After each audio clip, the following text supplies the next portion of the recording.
Kita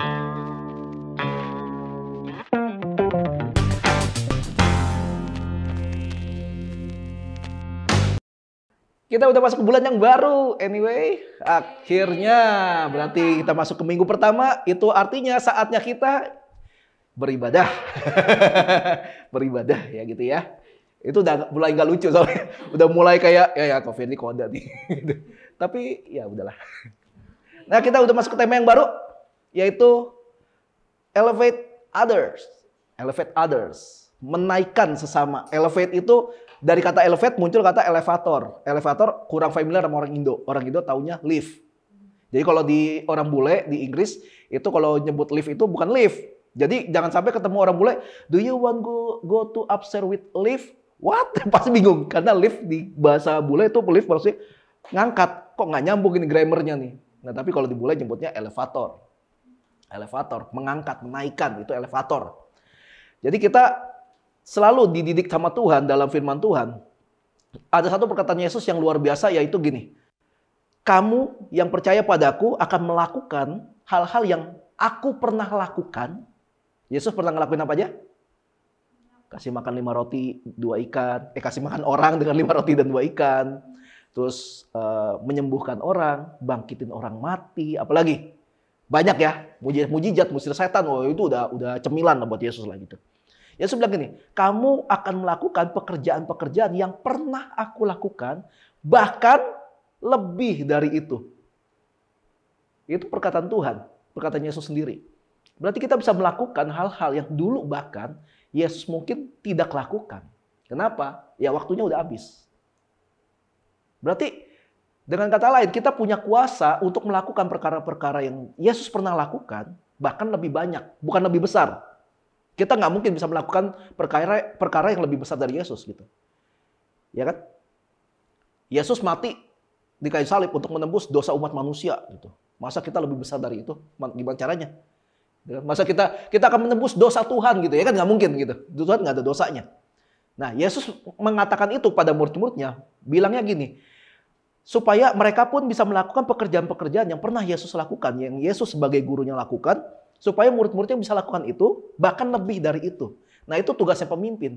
Harusnya kalau ada pemimpin, ada orang yang dipimpinnya suatu hari ternyata bisa melakukan sesuatu yang lebih bagus dari pemimpinnya. Nah itulah tanda pemimpin itu berhasil. Ya lucu kalau misalnya pemimpin, khawatir kalau yang dipimpinnya ini suatu hari lebih maju daripada dia. Memang ada beberapa kejadian di mana ada seorang pemimpin, terus punya murid, nah ketika muridnya sukses, dia nggak pernah nganggap kalau dia sukses karena pemimpinnya ini. Enggak, ini semua hasil gue. Ada yang kayak gitu, ada. Tapi ada juga yang selalu mengingat, gue bisa kayak gini tuh karena dia. Ada yang kayak gitu. Jadi adalah sebuah kebanggaan ketika ada orang yang dipimpin, suatu hari nanti akan lebih daripada orang yang mimpin gitu. Koko juga pengen ngelihat itu gitu di sini. Siapa tahu, Koko sekarang apa sih bikinnya? Ya suatu hari mungkin kalian bisa bikin dampak yang lebih bagus, yang lebih besar dari Koko gitu. Karena ada waktunya.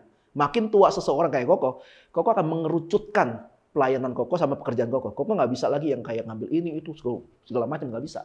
Tapi buat kalian yang masih umurnya masih belum menyentuh angka 25 gitu ya, belum menyentuh angka 30, kalian pilihan luas banget.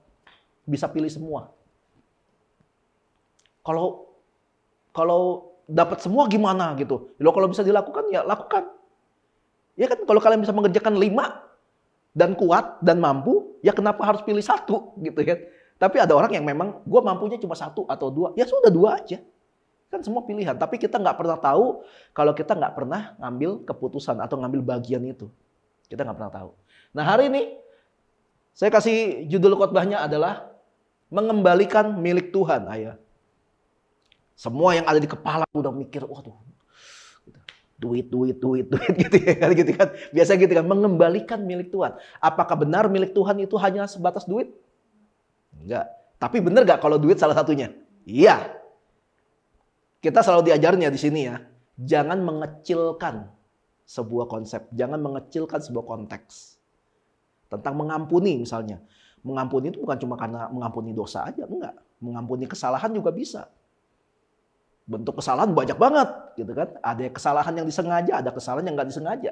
Di Alkitab malahan ada bilang gini, ada dosa yang bisa mendatangkan maut, ada dosa yang tidak mendatangkan maut. Ada dosa yang dimana orang melakukan dosa ini bikin orang mati. Tapi ada juga dosa yang nggak bikin orang mati kan. Ada kayak gitu, jadi ada banyak gitu. Jadi jangan dikecilin. Jadi ketika dikasih judul mengembalikan milik Tuhan, jangan berpikir dulu, udah dengerin sampai habis gitu ya. Jangan berasumsi dulu, aduh apa nih apa. Jangan gitu dulu, oke? Kita akan melihat dari satu perumpamaan yang harusnya semua udah tahu, tapi gue akan bacain ini secara detail. Kita lihat dari, Matius pasal 25 ayat 14 sampai 30. Gue sendiri nggak bisa baca ya, oke. Sebab hal kerajaan surga sama seperti seorang yang mau bepergian ke luar negeri, yang memanggil hamba-hambanya dan mempercayakan hartanya kepada mereka. Yang seorang diberikan 5 talenta, yang seorang lagi 2, dan yang seorang lagi 1, masing-masing menurut kesanggupan. Lalu ia berangkat. Lihat di ayat 14-nya itu, bilang apa? Ada seorang yang mau bepergian ke luar negeri, dan memanggil hamba-hambanya dan mempercayakan. Bukan memberikan ya. Mempercayakan. Tahu bedanya nggak? Mempercayakan sama memberikan. Kalau memberikan, jadi milik kamu udah. Tapi mempercayakan, jaga ya. Atau ada perintah ketika dikasih. Kasih gini. Misalnya kalau aku kasih kamera ke Jenny. Jen, pegang kamera. Kamu foto-foto ya. Kelar ibadah pulangin. Jangan bawa pulang gitu. Jangan, maksudnya kayak gitu. Itu mempercayakan namanya ya. Selanjutnya. Segera pergilah hamba yang menerima 5 talenta itu. Ia menjalankan uang itu lalu beroleh laba 5 talenta. Dia punya 5 talenta, jalanin, dapat laba. Laba itu apa? Untung. Untungnya 5. Jadi 5 tambah 5. Jadi dia punya 10 gitu. Hamba yang menerima 2 talenta itu pun berbuat demikian dan berlaba 2 talenta. Tetapi hamba yang menerima 1 talenta itu pergi dan menggali lubang di dalam tanah lalu menyembunyikan uang tuannya. Kenapa kira-kira dia nyembunyiin? Itu yang gak pernah dijelasin. Ada yang bilang males lah, ada yang bilang apa lah. Lalu selanjutnya, lama sesudah itu, lama. Nggak tahu berapa lama. Bisa jadi berapa bulan, bisa jadi berapa tahun, bisa jadi berapa puluh tahun. Nggak ada yang tahu. Lama sesudah itu, pulanglah tuan hamba-hamba itu, lalu mengadakan perhitungan dengan mereka. Perhitungan. Kalau kayak pakai contoh yang tadi sama Jenny, aku bakal bilang, pas udah selesai, ya cek fotonya. Wah ini ada yang goyang ini, wah ini blur nih, wah ini apa ini? Wah ini apa ya? Itu perhitungan. Wah ini bagus nih, ini kayak gitulah kurang lebih. Jadi perhitungan. Hamba yang menerima 5 talenta itu datang dan ia membawa laba 5 talenta. Katanya, Tuan 5 talenta, Tuan percayakan kepadaku, lihat aku telah beroleh laba 5 talenta. Maka kata tuannya itu kepadanya, baik sekali perbuatanmu itu, hai hambaku yang baik dan setia. Engkau telah setia dalam perkara kecil, aku akan memberikan kepadamu tanggung jawab dalam perkara yang besar. Masuklah dan turutlah dalam kebahagiaan Tuhanmu. Kenapa dibilang baik dan setia? Baik karena dia jujur. Setia karena dia tetap mengusahakan talenta itu sampai punya laba. Gitu. Lalu datanglah hamba yang menerima 2 talenta itu, katanya, Tuan, 2 talenta yang Tuan percayakan kepadaku, lihat, aku telah beroleh laba 2 talenta. Maka kata tuannya itu kepadanya, baik sekali perbuatanmu itu, hai hambaku yang baik dan setia. Engkau telah setia memikul tanggung jawab dalam perkara yang kecil, aku akan memberikan kepadamu tanggung jawab dalam perkara yang besar. Masuklah dan turutlah dalam kebahagiaan Tuanmu. Tuannya nggak bilang gini kan, cuma 2 talenta, lihat yang pertama bisa 5. Enggak kan? Enggak, ada hasil. Dia nggak peduli sama berapa banyak. Kini datanglah juga hamba yang menerima 1 talenta itu dan berkata, Tuan, aku tahu Tuan adalah manusia yang kejam, yang menuai di tempat di mana Tuan tidak menabur, dan yang memungut dari tempat di mana Tuan tidak menanam. Karena itu aku takut dan pergi menyembunyikan talenta Tuan itu di dalam tanah ini. Terimalah kepunyaan Tuan. Alasannya nggak logis. Karena dia hamba. Hamba kalau dikasih perintah, lakukan aja. Urusan dapat hasil apa enggak, lu lakukan dulu aja. Nggak ada usahanya. Takut menguasai dia makanya. Lalu, maka jawab tuannya itu, hai kamu hamba yang jahat dan malas. Jahat karena dia berbalik nuduh tuannya. Lu jahat sih, lu kejam sih Tuhan, makanya gue gak mau deh. Gitu. Makanya dibilang jahat. Jadi kamu sudah tahu bahwa aku menuai di tempat di mana aku tidak menabur dan memungut di tempat di mana aku tidak menanam. Karena itu sudahlah seharusnya uangku itu kau berikan kepada orang yang menjalankan uang, supaya sekembaliku aku menerima serta dengan bunganya. Sebab itu ambillah talenta itu daripadanya dan berikanlah kepada orang yang mempunyai 10 talenta itu. Karena setiap orang yang mempunyai kepadanya akan diberi sehingga ia berkelimpahan. Tetapi siapa yang tidak mempunyai, apapun juga yang ada padanya akan diambil daripadanya. Dan campakkanlah hamba yang tidak berguna itu ke dalam kegelapan yang paling gelap. Di sanalah akan terdapat ratap dan kertak gigi. Yesus kasih perumpamaan ini dengan konsep ada tuan dan ada hamba. Makanya kenapa di ujungnya ini hamba yang jahat bakal dibuang ke tempat yang benar-benar menakutkan. Karena konteksnya adalah tuan dan hamba pada zaman itu. Ya. Jadi ini perumpamaan udah sering banget ya kalau udah bahas tentang apa yang kita punya, apa yang kita percayakan gitu. Tapi kita akan coba lihat sisi lain dari perumpamaan ini. Kenapa hamba yang dikasih 1 talenta itu nggak mau mengusahakan yang 1 talenta itu? Kalau yang itu kan 5, udah hebat gitu, 2 hebat. Tapi yang 1 ini kenapa kira-kira? Nah, kalau kau tanya gini, hal apa yang paling sering dirusak oleh iblis dari manusia? Kalau kau tanya, hal apa yang paling sering dirusak oleh iblis dari manusia? Lama ya, nggak apa-apa. Hal yang paling sering dirusak oleh iblis dari manusia adalah gambar diri. Atau dalam bahasa Ibraninya, imago Dei. Gambar diri. Gambar diri itu apa? Gambar diri adalah katakanlah sebuah kacamata atau kacamata cara kita berpikir tentang siapa kita. Gambar diri itu seperti itu. Misalnya gini. Misalnya si Jen, jangan deh, Nei aja. Si Nei tiba-tiba ketemu Gogo, terus manggil gini, Bang Pirdi gitu. Lu Cina nih, sejak kapan lu manggil sesama Cina abang? Itu nggak nyambung. Kalau ada orang Batak, orang apa gitu manggil gua bang, masih oke, masih dimaafkan. Karena dia emang kulturnya seperti itu. Koko sering dipanggil sama teman-teman yang dari Kupang, dari NTT, panggilnya Kak. Udah jelas-jelas gue Cina, tapi Kak. Itu karena yang manggil gue orang Timur, bukan orang Cina dari Timur, bukan gitu.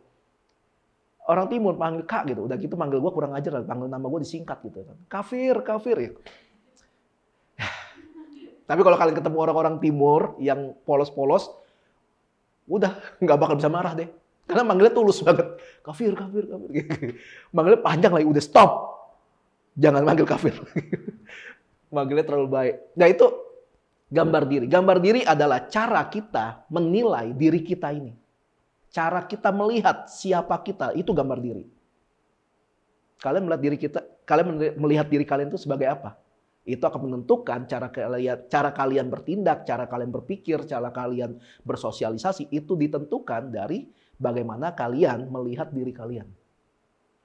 Dari zaman di Taman Eden, yang dirusak iblis itu gambar diri. Iblis bilang apa ke Hawa ketika iblis suruh makan? Yang boleh dimakan buah yang ini kan, yang lain nggak boleh. Iblis ngomong apa? Lupa, gue ingetin. Iblis bilang gini, oh enggak. Justru yang harus dimakan buah pengetahuan ini. Yang lain jangan. Kalau kamu makan buah ini, kamu akan jadi sama kayak Tuhan. Di sisi lain, ketika pertama kali manusia diciptakan, Tuhan ngomong apa? Baiklah kita menciptakan manusia menurut gambar dan rupa Allah. Sejak awal, manusia itu udah segambar dan serupa dengan Tuhan. Tiba-tiba iblis muncul, kalau lu makan, lu akan jadi sama dengan Tuhan. Lah kan dari awal udah sama dengan Tuhan. Karena egois Hawa. Dan kalau boleh dibilang karena kebodohannya dia. Akhirnya dia makan juga. Kenapa? Supaya jadi sama. Kan lu udah sama. Contoh nih misalnya gini. Abis dong ya si Nopi berarti. Contoh si Nopi. Tiba-tiba si Nopi datang ke tempat Koko. Senin sampai Minggu datang. Hari pertama bawa soto. Hari kedua bawa duren. Hari ketiga bawa sate. Tiap hari bawa makanan. Nah, bagus sih lu bawa ginian, tapi ngapain gitu loh. Maksudnya kenapa lu? Ya aku kayak gini supaya aku bisa jadi jemaat di gereja Koko. Kan dari awal lu udah jemaat sini. Buat apa? Buat apa ginian? Ngerti gak? Itu kan hilang gitu kan. Kan dari awal lu udah di sini. Dari awal lu udah anggota kita. Buat apa lu melakukan sesuatu supaya lu menjadi seperti yang sejak awal lu udah seperti itu? Itu kan yang dirusak, ya kan? Mungkin si Novi denger nih dari luar. Kok Firdi itu ya, kalau nggak pernah kayak dibawain sesuatu, nggak bakal nganggap lu siapa-siapa deh, gitu. Mungkin di luar denger kayak gitu, mungkin. Karena itu gambar dirinya rusak. Padahal sejak kapan gue pernah ngusir salah satu dari kalian walaupun kalian bikin salah? Nggak pernah. Gue nggak pernah ngusir. Apalagi bikin salahnya cuma kesalahan kecil gitu, telat gitu misalnya. Nggak pantas lu ibadah keluar. Ya, nggak pernah gitu kan. Nggak pernah gitu, nggak ada urusannya. Tapi karena sudah dirusak gambar dirinya, akhirnya kita bertindak sesuai dengan pihak yang merusak gambar diri kita itu. Koko udah pernah cerita kan kalau Koko sering difitnah. Lucunya teman baik Koko percaya dengan fitnahan itu dan akhirnya dia musuhin Koko. Tanpa konfirmasi dulu ke Koko, benar nggak Koko kayak gitu? Enggak, langsung udah gitu aja. Padahal teman baik. Kayak gitu. Jadi sejak awal iblis kalau mau merusak orang, yang pertama kali dirusak adalah gambar dirinya. Gimana cara iblis merusak gambar diri manusia? Wadah apa atau sarana apa yang dipakai oleh iblis untuk merusak gambar diri seseorang? Dia bisa pakai pergaulan. Bisa kan?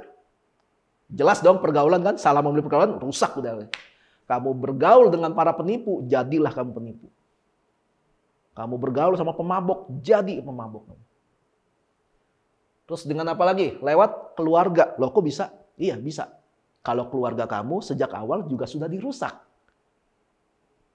Ya, ada orang tua yang dengan gampang misalkan kayak Koko sering dipukul sama orang tua. Ditanya, lu kenapa mukul-mukul anak terus sih?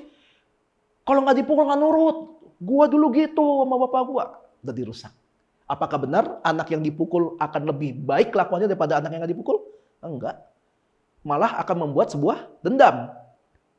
Dan akan jadi, kalau nggak pernah dibereskan, akan jadi lingkaran setan. Ketika nanti dia punya anak lagi, anaknya bakal digituin lagi. Nggak pernah kelar, makanya generasi jadi rusak. Terus kalau gitu, punya anak, kalau bikin salah, jangan pernah dipukul gitu. Tergantung konteks. Apa kesalahan yang dia buat? Ya dong, umur berapa dia? Masa anak umur 5 tahun udah main dipukul kan? Gimana gitu kan? Itu kan masih umur-umur anak belajar. Tapi anaknya udah 18 tahun misalnya. Nyolong duit bapaknya, ya udah tabok aja. Tapi kan tabok di mana? Makanya Tuhan sudah sengaja menyediakan satu tempat khusus untuk seseorang itu ditabok. Sebuah belahan kiri kanan yang empuk. Itu udah Tuhan sediakan. Lewat apa lagi? Lewat prestasi. Berapa banyak orang yang kalian kenal mungkin ada orang yang sifatnya langsung berubah karena prestasi. Juara terus. Terkenal terus. Tiba-tiba langsung kayak bukan temen nih. Kayak langsung beda lu. Kastanya beda lu sama gue. Gue sekarang mau gaulnya sama yang ini gitu. Lu mah apa gitu. Karena prestasi juga bisa merusak. Iblis bisa pakai itu. Lalu lewat apa lagi? Lewat gereja. Wah, keren nggak? Gereja bisa dipakai iblis untuk merusak gambar diri kita.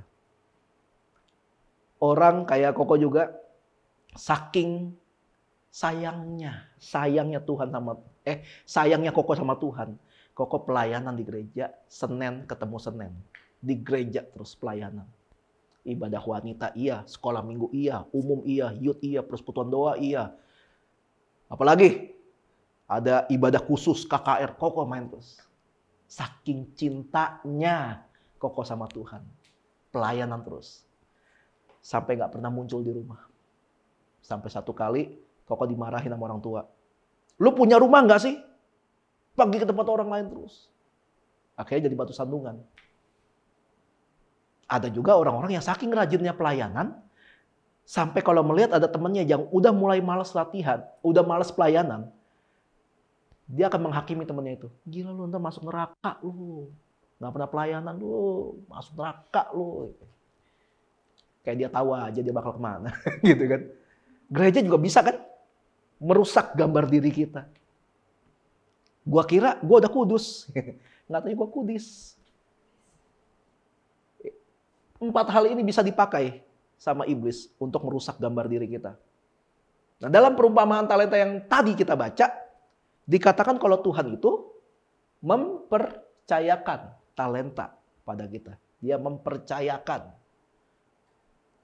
Talenta berbicara tentang sesuatu hal yang bersifat potensi. Tahu potensi? Potensi adalah sebuah bahan baku terhadap sebuah kemampuan. Kayu punya potensi buat apa? Hah? Kertas. Diemin aja jadi kertas gitu? Enggak dong. Harus dilebur dulu, jadi bubur kertas, segala macam, baru diolah, segala macam gitu ya. Tapi kan awalnya kayu. Jadi kalau kita ngelihat kayu, ini kayu potensinya bisa jadi kertas. Bisa jadi api. Bisa jadi meja, tergantung kayunya apa. Itu potensinya. Jadi talenta berbicara tentang potensi. Kalau Koko bilang gini, Jen punya potensi. Berpotensi nggak? Berpotensi. Apa? Tahu. Ya harus dicari. Gitu, harus dicari. Ya nggak tahu apa. Gitu. Semua juga gitu kan. Punya potensi. Potensinya apa? Ya nggak tahu. Cari aja. Koko ini termasuk orang yang suka belajar, tapi banyak yang Koko pelajarin nggak jadi apa-apa tuh. Tapi Koko nggak nyesel belajar. Setidaknya jadi tahu kalau itu nggak cocok buat Koko gitu loh. Tapi kalau diajak ngomong orang tentang hal-hal yang dulu Koko pernah pelajarin, nyambung. Karena Koko pernah belajar itu. Kayak gitu. Nggak melulu semua yang kita pelajari harus jadi uang. Karena ilmu itu kan agak susah ditakar dengan uang. Kadang-kadang yang kita punya nggak bisa dihargai pakai uang. Nggak bisa. Kita mungkin apa yang kita punya ini hanya bisa dihargai dengan perjumpaan dengan orang mungkin. Kita nggak sengaja karena kita tahu ini, akhirnya kita ada satu orang yang tertolong lewat bantuan kita. Ada. Bisa aja kayak gitu. Itu bisa terjadi. Jadi potensi itu talenta itu berbicara tentang hal-hal yang bersifat potensi. Namanya potensi harus dilatih, harus digali, harus dicari, itu namanya potensi. Nah, Tuhan mempercayakan talenta itu pada kita supaya suatu hari nanti Tuhan bisa meminta profit atau keuntungan dari kita karena Tuhan udah berinvestasi ke kita. Kan Tuhan yang kasih nih talenta buat kamu nih. Jadi apa? Ya udah. Tepok doa jadi apa? Prok gitu ya. Nggak tahu jadi apa, tapi ketika nanti jadi suatu hari nanti Tuhan akan minta gitu. Akan minta bagiannya Tuhan. Nah, potensi itu udah ada dalam diri masing-masing manusia dalam berbagai bentuk. Ada yang mati-matian belajar matematika, nggak ngerti-ngerti. Tapi ada orang baru dijelasin dikit tentang matematika, wih gila langsung ngerti banget. Pernah ketemu yang kayak gitu nggak? Perasaan gue belum ngerti gimana sih, kok lu udah paham gitu. Ada yang kayak gitu kan? Tapi ada yang gila gitu belajar. Nggak ngerti-ngerti gitu. Sampai lulus dia juga nggak paham kenapa dia lulus. Gitu. Nyontek gue. Nggak tahu gue kok bisa lulus nih. Ada yang kayak gitu kan. Ada yang diajar tentang sesuatu dikit. Langsung ngerti. Wow gitu oke. Tapi ada yang udah diajarin 24 jam. Masih aja. Gimana? Ada ya kan yang kayak gitu kan. Nah itu potensi orang beda-beda. Memang beda. Gue berani jamin orang jago matematika belum tentu jago di bidang yang lain. Nah, orang bego di matematika nih, bisa aja dia lebih pintar di bidang lain dibanding orang yang pintar matematika itu. Ya udah, Itu yang namanya perbedaan potensi tiap orang. Karena tiap talenta orang emang beda-beda. Makanya selama kita belum mengetahui apa dan di mana potensi kita atau talenta kita, ya cari sampai ketemu. Jadi selama kita belum ketemu kita ini di mana tempatnya, cari terus. Bakal capek nggak? Ya pastilah, namanya juga nyari. Pasti capek. Tapi jangan berhenti. Jangan mager. Karena potensi itu untuk kita juga. Karena nanti akan tiba waktunya Tuhan datang. Terus dia bakal nanya. Gimana? Udah dapat hasil berapa? Bakal nanya Tuhan. Suatu hari nanti Tuhan akan nanya juga ke Kokogi. Gimana nih ngurusin gereja ini? Hasilnya apa? Suatu hari nanti bakal gitu. Pada tahu gak ini apa?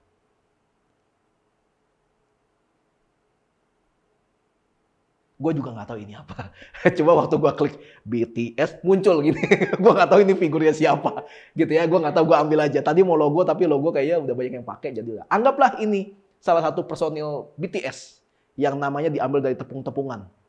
Sagu. Oh ya, Suga. Ya, Suga.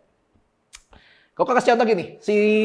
Si Nei sama Nopi kan penggemar BTS. Jan kan enggak ya? Ah, musuh. Musuh gitu. Nah, misalnya gini. Kalian udah beli tiket konsernya BTS nih di Jakarta. Kalian udah beli tiketnya, satu tiket harga 3 juta. Itu bukan tribun tuh, itu agak deket lah di panggung. Mati-mati kalau udah nabung, udah kerja kan? Udah nabung nih, oke.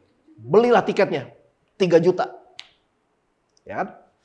Lalu pada hari H, kalian ketika udah sampai di gerbang masuk, kalian nggak boleh masuk. Alasannya, nama kalian nggak ada di daftar. Mana? Kita udah bayar.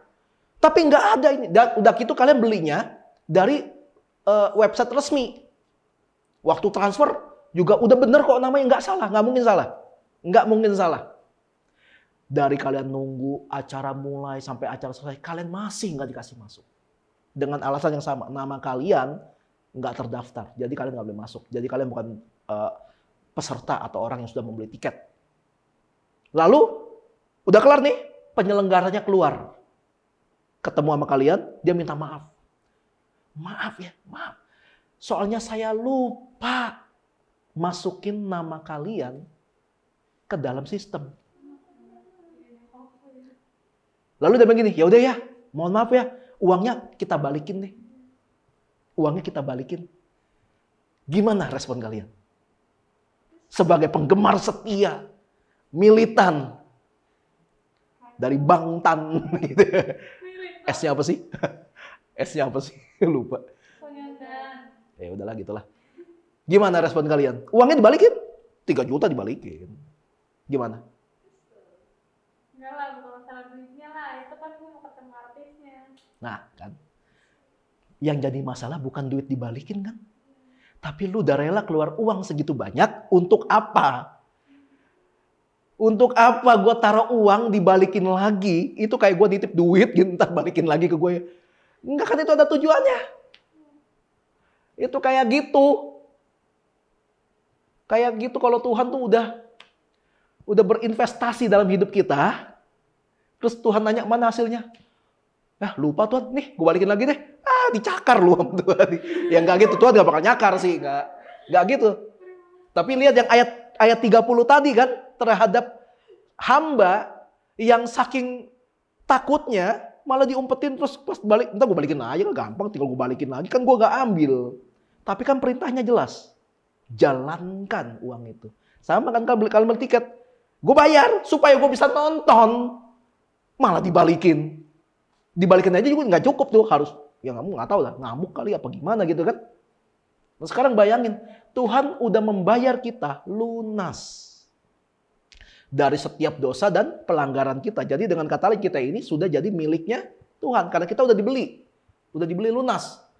Udah gitu Tuhan invest juga dalam hidup kita lewat beberapa hal. Invest.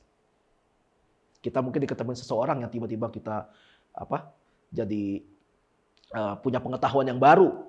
dapat teman yang baru, akhirnya kita jadi lebih dewasa secara pemikiran dan sebagainya. Tuhan udah invest banyak hal buat hidup kita. Ada yang dikasih talenta untuk jago bisnis. Ya. Ada orang yang jadi berkembang banget kalau dia jadi bos. Tapi ada orang yang baru jago banget kalau dia jadi karyawan. Ada yang kayak gitu. Giliran jadi bos, usahanya bangkrut terus. Tapi kalau jadi karyawan, keren banget. Ada. Jadi nggak usah kayak jiper hanya karena kalian jabatannya apa dan apa. Enggak. Tapi dimanapun kita berada, lakukan itu dengan sepenuh hati. Ada orang-orang sampai rela loh untuk gua naikin gaji lu dah, yang penting lu tetap kerja sini. Jadi karyawan, statusnya karyawan biasa, tapi gajinya bisa lebih tinggi dari manajer. Ada aja kayak gitu. Ada. Jadi jangan membatasi. Ada yang diinvest sama Tuhan dalam hal kreativitas. Kreatif banget pokoknya, jago. Ada juga yang diinvest sama Tuhan lewat pertolongan demi pertolongan. Kalian kadang-kadang sampai mikir, gila kok bisa ya gue? Harusnya gue begini, tapi gila ya Tuhan tolong gue banget. Ada yang kayak gitu. Dan masih banyak lah kalau mau kasih contoh gitu. Masih contoh. Nah Tuhan udah berinvestasi banyak hal. Investasi dalam banyak hal. Kita berpikir seperti seorang bisnismen dulu ya. Kalau kalian berinvestasi, kalian berharap ada keuntungan nggak? Jelas. Tuhan pun berinvestasi dalam hidup kita supaya ada keuntungan. Jadi pertanyaannya adalah apakah berlebihan ketika Tuhan minta yang menjadi bagiannya? Enggak kan? Tuhan nggak minta semua kan? Dengan semua berkat yang udah Tuhan kasih buat kita, pekerjaan, kemampuan, keterampilan, ilmu, dan semua keuntungan lainnya. Apakah berlebihan Tuhan minta kita 1,5 jam sampai 2 jam untuk ibadah setiap hari Minggu? 10 menit setiap hari untuk baca Alkitab dan doa pribadi. Apakah itu semua berlebihan? Berapa banyak orang Kristen yang dulu banget, waktu belum sesukses sekarang gitu ya. Sebelum sukses sekarang, rajin banget ke gereja. Super rajin. Gereja belum buka, dia udah ada di situ. Itu gue sih. Gereja, orang pengurus gereja belum ada yang bangun, gue di depan ngetok-ngetok. Jadi pas ada yang bangun, siapa sih gitu. Ibadah jam 9, gue jam 5:30 udah ada di depan gereja. Itu yang gue lakukan dulu. Gue gangguin para penjaga gereja. Nah banyak orang yang dulu belum sukses, itu rajin banget ke gereja. Apapun dia mau lakukan. Pelayanan, yang kurang apa pelayanannya, gue bakal bantu.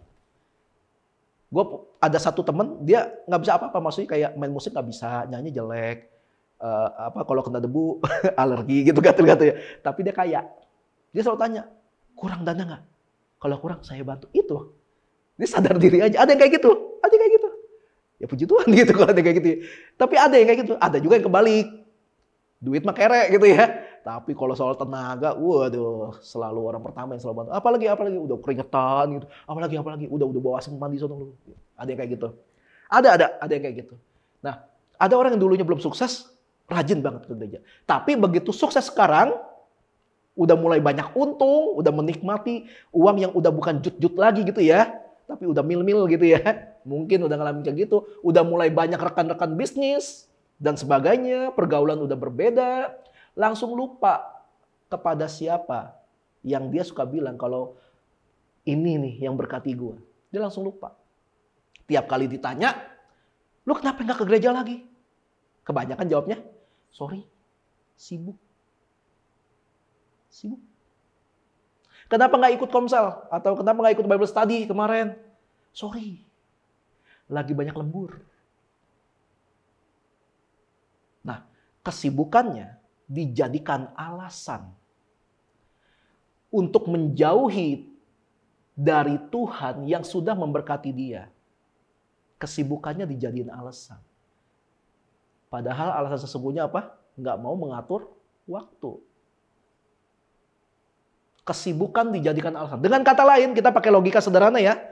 Dengan kata lain, sedikit berkat sama dengan rajin cari Tuhan.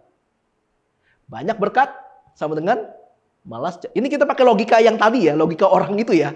Sibuk gitu ya. Jadi kan logikanya berarti sedikit berkat sama dengan rajin cari Tuhan. Banyak berkat sama dengan malas cari Tuhan. Artinya, biang keroknya adalah berkat. Setuju nggak sampai hari ini? Sampai sini. Kalau pakai logikanya dia loh, ya kan? Kan tiap kali tanya alasannya apa, dia nggak ke gereja, nggak ketemu lagi dengan teman-teman gereja, alasannya sibuk kan? Berarti lagi banyak berkat dong. Ya kan? Kalau pakai logika itu berarti biang keroknya sampai dia jauh dari Tuhan adalah berkat. Berarti supaya dia rajin lagi cari Tuhan, berkatnya diambil aja. Betul? Karena Tuhan sayang dia. Karena kita tahu orang yang jauh dari Tuhan bagaimana? Dia akan hidup di bawah penghukuman. Tuhan nggak mau. Karena Tuhan sayang sama kamu, ya udahlah ya. Nggak usah sukses ya. Yang penting lu dekat sama gue. Tapi pertanyaan gini, benar nggak sih berkat selalu menghambat kita untuk dekat sama Tuhan? Enggak. Manajemen, pengaturan. Pengaturan. Itu yang penting. Kita nggak mau ngatur sih. Koko ingat gak dulu Koko pernah marah? Karena kalian susah kalau buat datang ke Tuti. Tapi acara 17 datang loh. Mau acara malam kayak gimana. Dan heboh gitu ya. Pernah kan? Udah lewat. Udah, gua gak marah itu. Udah lewat itu aja. Itu kisah yang udah lama. Tuhan itu Tuhan yang cemburu kan? Karena Koko ngikut Tuhan. Sama Koko jadi gembala yang cemburu. Iya dong? Ketika kita ada orang yang kita sayang lebih milih dia dekat sama orang lain, ya jelas marah dong. Iya nggak sih? Jelas marah. Sekarang si Novi kayak gini, sekarang dia yang suka megang multimedia. Suatu hari datang orang baru. Pas Novi lagi nggak bisa datang. Dia ngerti multimedia. Minggu depan kok aku bilang, gila. Minggu lalu tuh kalau bukan karena dia tuh, wah hancur nih multimedia nih. Nggak bakal jalan nih gitu. Si Novi yang dari awal mereka multimedia kalah sama orang yang baru 1 kali datang. Nggak marah emang? Emang nggak marah? Koko nggak pernah nyebut kamu. Koko nggak pernah nyebut kamu kalau kamu tuh udah berjasa di multimedia. Tapi ada orang satu baru datang, Koko puji-puji terus. Kalau normal ya, normalnya harusnya sih marah ya. Normalnya ya. Itu yang namanya cemburu. Jadi cemburu nggak melulu sama pacar lagi, sama pacar. Nah, kalau misalnya kita pakai logika yang tadi, berarti biang keroknya adalah berkat. Kalau Tuhan melakukan hal itu, apakah itu artinya Tuhan jahat? Enggak kan? Karena sejak awal, semuanya kan dari Tuhan. Sejak awal. Itu yang kita percaya kan? Itu yang kita imanin. Waktu pandemi, kerjaan Koko sama Livi, itu bukan dari sini. Enggak gini. Enggak begini. Ini enak. Ada jeda gitu. Kerjaan kita waktu pandemi itu dari gini, nggak ada jeda, langsung amblas, langsung 0. Makanya dengar orang cerita, gila, gaji gue dipotong 50%, gaji gue dipotong 25%. Pendapatan gue 0. Maksudnya gini, kita yang 0 masih bisa ngucap syukur. Kita ngucap syukur 1 tahun kayak gitu. Setelah setahun pandemi, itu pelan-pelan kerjaan kita itu dikembalikan Tuhan. Dia selama 1 tahun kita 0 pendapatan. Selama setahun. Setelah setahun itu, pelan-pelan pekerjaan kita dibalikin sama Tuhan, dikembaliin. Tuhan balikin. Apakah berlebihan? Kalau Tuhan bilang berikan yang jadi haknya Tuhan. Ya enggak, itu kan dari Tuhan semua. Dalam hal ini kita ngomong persembahan ya, dalam hal ini. Kan pekerjaan dikembalikan gitu, keuntungan segala macam. Apakah berlebihan kalau Tuhan minta haknya dia? Ya enggak, kita sampai hari ini ngelakuin itu. Sampai hari ini. Dari 100% yang kita terima, yang Koko sama Cici terima, itu ada hak Tuhan di situ. Dan ada hak orang lain juga di situ. Ketika ketemu orang yang butuh dibantu, kita bantu juga pakai itu. Kita nggak pernah tuh jadi gembel cuma gara-gara kita taat kasih persembahan sama taat kasih perpuluhan dan bantu orang-orang pakai uang kita. Kita nggak pernah jadi gembel. Pernah kalian lihat ketemu kita di pinggir jalan lagi? Wah, nggak pernah. Nggak pernah. Makanya makin kita taat sama Tuhan, kita makin dibukakan. Ada berkat-berkat yang baru yang Tuhan kasih. Ada surprise yang Tuhan kasih buat kita nih. Nah ini yang mau kita bagiin makanya. Nah kalau kita sadar apa yang kita punya ini adalah punyanya Tuhan. Dan kita diminta Tuhan untuk mengelola milik Tuhan. Ya ngapain takut untuk mengembalikan apa yang jadi milik Tuhan? Kita sadar yang kita punya ini punya Tuhan. Tuhan cuma suruh kelola. Terus Tuhan minta balikin. Kenapa jadi berat? Mau balikin sebagian kek, mau balikin semua kek, itu kan punya Tuhan. Karena kita ini kan pengelola. Kita diminta Tuhan untuk mengelola. Cuma gini, kenapa banyak orang yang berat banget untuk mengembalikan uang, mengembalikan yang sebagian milik Tuhan? Kenapa banyak orang yang berat banget untuk mengembalikan yang sebagian milik Tuhan? Kenapa? Alasannya cuma satu. Karena dia tidak merasa sebagai pengelola. Dia merasa kalau dia itu pemilik. Makanya berat. Itulah gambar diri yang dirusak oleh iblis. Koko misalnya kasih uang 100.000 ke nih. Nih tolong dong nih, beliin Indomie 1 bungkus. 1 bungkus tapi kasih uangnya 100.000. Kembali dong tuh, sekian puluh ribu kan. Pas kembaliin, nih kasih Indominya, terus uangnya nggak mau kasih. Wih apaan lu? Apa itu? Itu apa? Karena tidak merasa sebagai pengelola, sebagai pemilik. Nah itu yang bikin kenapa orang berat. Kenapa itu yang bikin orang jadi berat buat ngasih apa yang jadi haknya Tuhan. Itulah gambar diri yang dirusak. Koko mau kasih ilustrasi begini. Jen? Iya. Udah ya? Kamu ngaca. Ini kaca. Kamu lagi ngaca nih. Oke. Apa yang kamu lihat? Diri aku sendiri. Ya, betul. Betul itu kamu lihat. Terus kamu lihat diri kamu itu di kaca. Kamu ngerasa cantik nggak? Iya. Hah? Iya. Rasa. Oke, coba kamu ngomong depan kaca. Kamu cantik gitu. Kamu cantik. Oke. Nggak apa-apa. Nggak apa-apa. Coba ngomongnya agak lebay gitu. Duh, kamu cantik banget sih gitu. Kayak saya gitu kan. Oke. Jadi kamu setuju kalau yang kamu lihat itu kan di kaca itu kamu. Terus kamu setuju kalau kamu cantik. Ya? Bener ya? Oke. Koko pura-pura jadi iblis. Oke? Pura-pura nih, jangan jadi beneran. Ternyata gembala sini iblis gitu enggak. Koko pura-pura.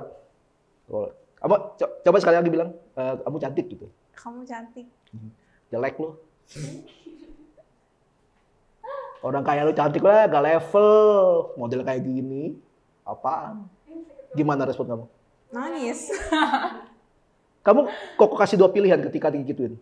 Tetap lihat cermin dan tetap berkata kalau kamu cantik, atau kamu berhenti lihat cermin, lihat Koko dan Koko, kamu setuju sama perkataan Koko kalau kamu jelek. Kamu pilih yang mana? Bingung. Pilih yang mana? 2 pilihan itu. Kamu tetap lihat kaca dan kamu tetap bilang kalau kamu itu cantik, atau kamu dengerin Koko kalau kamu itu jelek. Ya aku tetap lihat kaca. Oke. Coba ngomong lagi. Kamu cantik. Enggak, lu jelek. Kamu nanya kenapa aku jelek? Ngerti nggak? Ngerti. Koko cuma mampu sampai ngomong di kuping, lo jelek. Tapi kalau kamu tetap bilang kamu cantik, gue bisa apa sebenarnya? Ngerti nggak? Itu cara iblis. Kadang-kadang nggak, cantik. Kadang-kadang iblis mau nggak mau deket dikit. Jen, sadar, lo udah ngaca, lo tuh jelek. Lihat tuh bekas jerawat banyak banget.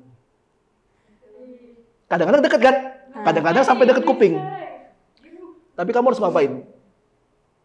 Ya, hiraukan. Betul. Tetap ngaca dan cuekin suara itu. Ngapain lu dengerin? Ya kan? Itu gambar diri kamu. Oke? Biar adil kan? Nopi, sini Nop. Ngerasa jadi orang yang punya masa depan nggak? Oh iya dong, jelas. Oke. Kalau gitu coba ngomong, masa depan lu cerah gitu. Masa depan lu cerah. Atau pakai yang lebih rohani dikit. Masa depan lu tuh berkelimpahan gitu. Kalau bahasa gereja, bahasa Alkitab gitu kan. Aneh. Apa kok? Ya kayak gitu, masa depan lu berkelimpahan gitu. Sabar. Masa depan lu berkelimpahan. Oke. Datang iblis. Ini kita nggak ada orang lain ya, jadi gue jadi iblis ya. Oke, kamu udah bilang masa depan kamu cerah. Masa depan kamu berkelimpahan, banyak berkat sebagainya gitu. Datanglah iblis. Gak apa-apa lah, saya berkorban jadi iblis ya.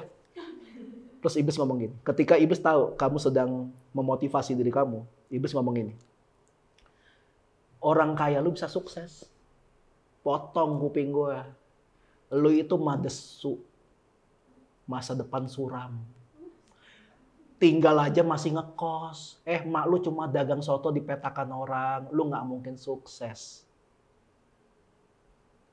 Enggak, masa depan gue berkelimpahan. Gue gak peduli. Ngomong kayak gitu. Gue gak peduli. Udah kan gue berhasil kan saya. Terakhir nih. Oke. Nih ngaca, jangan lihat tinggal kok.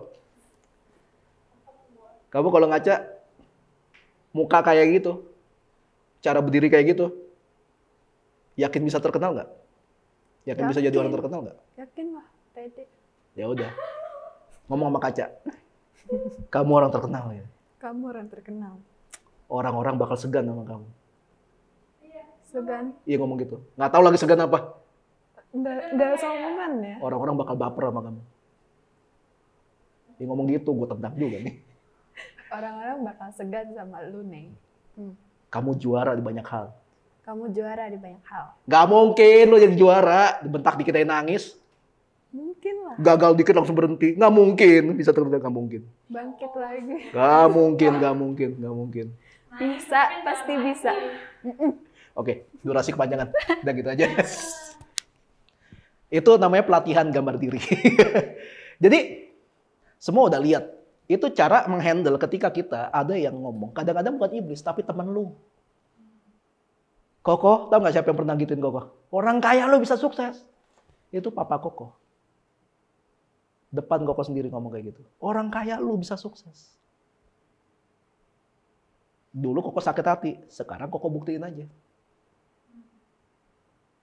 Dulu sih gitu. Itu gampang gak cara ngindarinnya? Cukup gak usah dengerin. Cuma gini, kenapa suara-suara iblis tuh bisa kedengeran? Karena dengernya dari dalam. Nah itu yang harus kita latih. Tuhan udah bilang gini, kamu itu berharga. Kamu itu mulia. Aku sudah punya rencana atau rancangan yang besar. Masa depan yang penuh dengan harapan buat kamu. Udah, itu aja yang kamu percaya. Kalau ada yang bilang, lah nggak mungkin bisa. Bodoh lah itu. Anggap aja, sorry ya. Anggap aja itu kayak tokai ngambang di air gitu. Ntar juga hilang gitu loh. Kayak gitu. Enak gak lihat gituan? Enggak, tapi ntar juga hilang. Tapi kalau Tuhan sebelah kita terus. Tuhan sebelah kita terus gitu. Antara kita mau dirangkul kah sama Tuhan atau enggak. Itu keputusan kita. Jadi untuk bisa punya hati yang benar di hadapan Tuhan, pertama-tama kita harus benerin dulu gambar diri kita. Imago Dei, kita harus benerin dulu. Tentang siapa kita. Untuk bisa punya hati yang benar, gambar diri kita harus benar dulu. Kita harus sadar kalau kita ini sejak awal adalah orang-orang yang enggak layak di hadapan Tuhan. Pertama kita harus sadar itu dulu. Sejak awal kita ini bukan orang yang layak di hadapan Tuhan. Tapi Tuhan Yesus nebus lunas kita. Supaya kita bisa hidup dengan layak di hadapan Tuhan. Layak itu gini loh. Misalkan ini sebuah kerajaan. Yang boleh masuk ke sini hanya orang-orang yang pakaiannya memenuhi kriteria sebagai anak raja.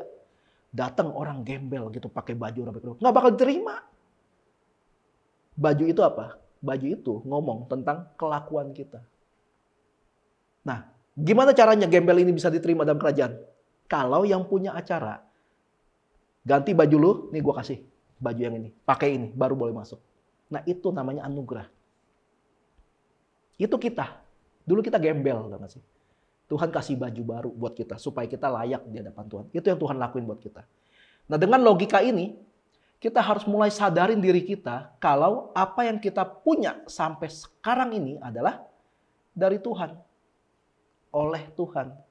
Dan untuk Tuhan. Siapa yang sampai hari ini sudah menikmati berkat Tuhan? Angkat tangan. Nah, kok nggak bakal nanya berkatnya apa ya? Karena berkat banyak banget. Beneran banyak banget. Berkat itu bisa apa aja? Kesehatan. Ada yang sakit dalam 2 minggu ini? Karena kok sakit beberapa hari lalu dan sekarang udah sembuh. Kesehatan. Nggak dicari, datang sendiri ya. Penyakit kan, gitu kan. Makanya aneh ada orang yang cari penyakit aja lu. Ada yang aneh. Ini kita nggak mau aja datang tuh penyakit. Ini ada yang nyari-nyari. Ada juga berkat keuangan. Siapa yang di sini ngalamin keuangannya udah lebih baik daripada 4 tahun yang lalu? Ngerasa? Daripada 4 tahun yang lalu nih. Lebih baik? Koko juga ngalamin itu keuangan. Berkat keluarga. Ada yang udah ngalamin keluarganya lebih harmonis, lebih baik daripada bertahun-tahun yang lalu. Sama berkat kepintaran. Nah itu mah berjalan terus itu. Selama kita belajar, kita makin pintar. Sekali lagi pertanyaannya. Apakah berlebihan kalau kita memberikan sebagian yang kita punya itu untuk Tuhan? Kita percaya kan kalau ini semua dari Tuhan kan? Ya sudah. Tuhan hanya minta bagian yang jadi miliknya Tuhan. Karena salah satu ciri orang yang cinta Tuhan, selain dia rajin baca Alkitab, selain dia rajin doa pribadi, selain dia rajin pelayanan, adalah dia mengembalikan milik Tuhan. Amin. Yuk. Tuhan memberkatimu.